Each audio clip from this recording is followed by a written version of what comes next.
Welcome to the Valley of Ancient Mecca, where today is the location of the sacred mosque, visited by millions of pilgrims every year.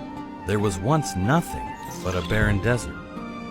4,000 years ago, Prophet Abraham was commanded by Allah to take his wife Hajra and their son Isma'il on a long journey to this deserted place. Peace be upon them all. Abraham knew by revelation from God that it is there where long ago the Kaaba once stood, which was also called the ancient house. And it is there where the Kaaba shall be rebuilt by him and his son Ismail to restore the long forgotten legacy of this sacred place.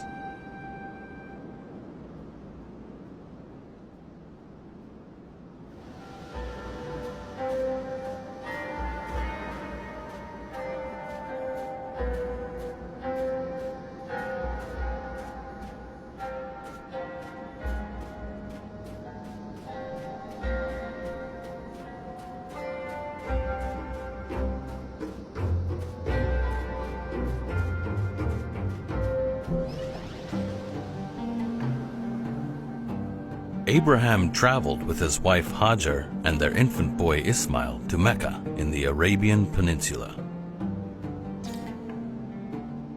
At that time, there were neither people nor a source of water or food. Finally, they camped under a tree near the location of the ancient house. After they settled down, Abraham gave Hajra a bag of dates and a water skin. Then, to her astonishment, he started to walk away without saying a word, leaving his wife and son alone at the campsite.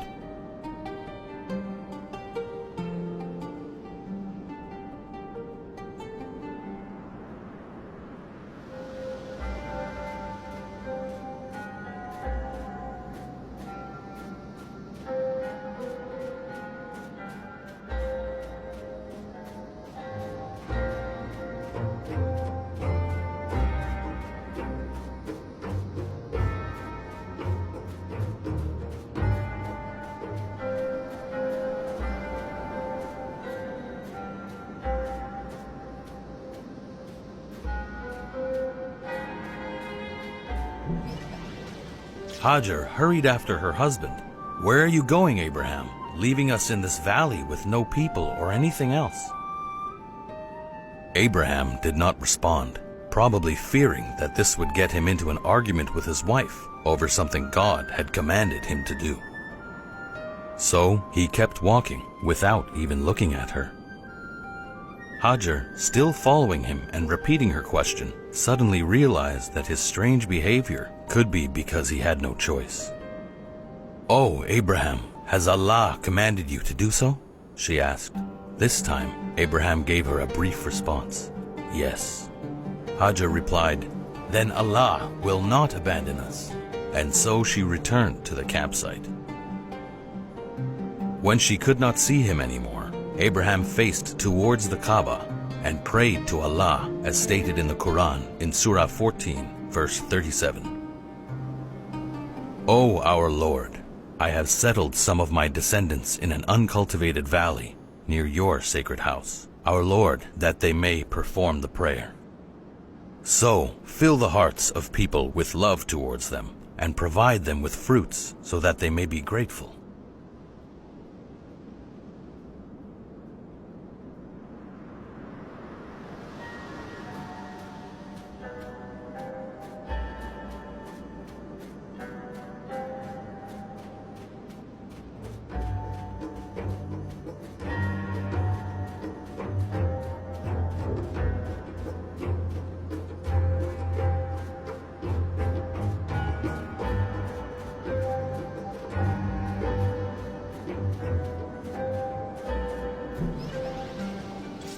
Hajra had put her trust in Allah. She continued suckling Ismail and drinking from the water she had with her.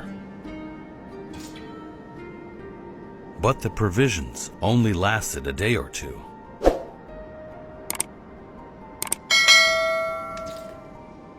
When the water was finally used up, she had no more milk to feed Ismail and both started to feel an overwhelming thirst. While she knew that God is with them, she could not just stay there and wait for a miracle to happen. Eventually, she decided to search the area for people or a source of water.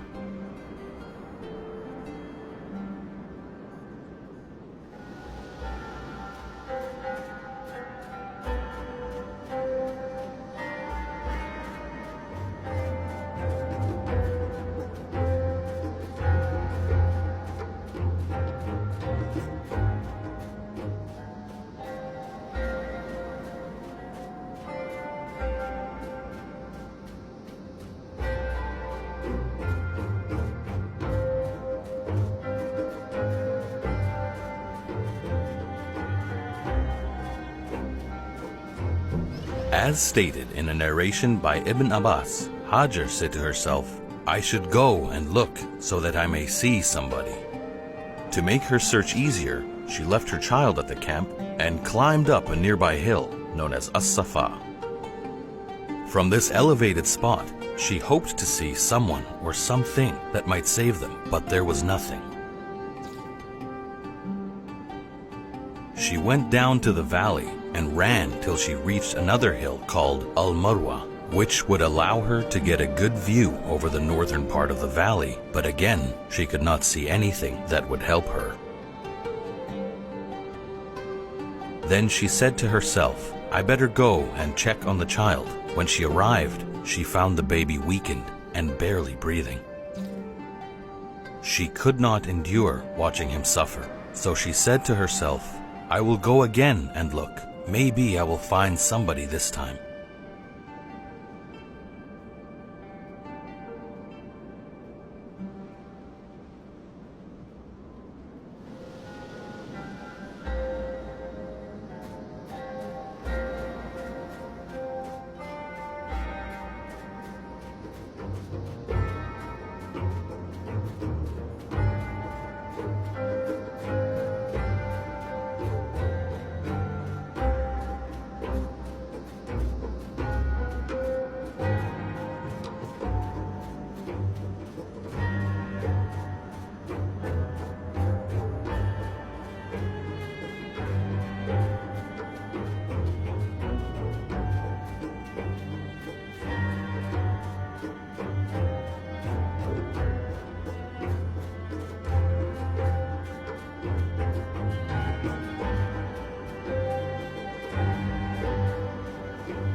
Hajra reasoned that her best chance to find someone is to keep climbing on the top of the two hills. For 7 times she went on, hurrying over the craggy 450-meter-long path between the hills of Safa and Marwa.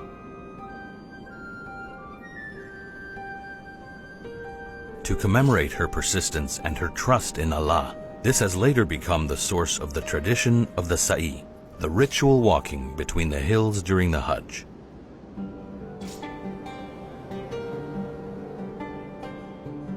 When Hajra reached Al-Marwa for the last time, she heard a whispering voice and listened attentively. She heard the voice again and said, "Oh, whoever you may be, you have made me hear your voice. Have you got something to help me?" Suddenly, the Archangel Gabriel appeared at their campsite and hit the ground with his mighty heel.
Hajra ran back to her child, and to her surprise, water was coming out of the ground.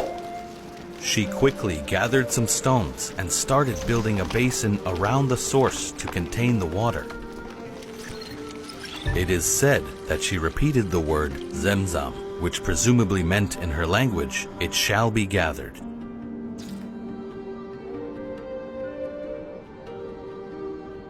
She drank from the water and gave Ismail to drink from it until their thirst was quenched. The angel said to her, "Do not be afraid of being forgotten, for this is the site on which the house of Allah will be built by this boy and his father, and Allah never neglects his people."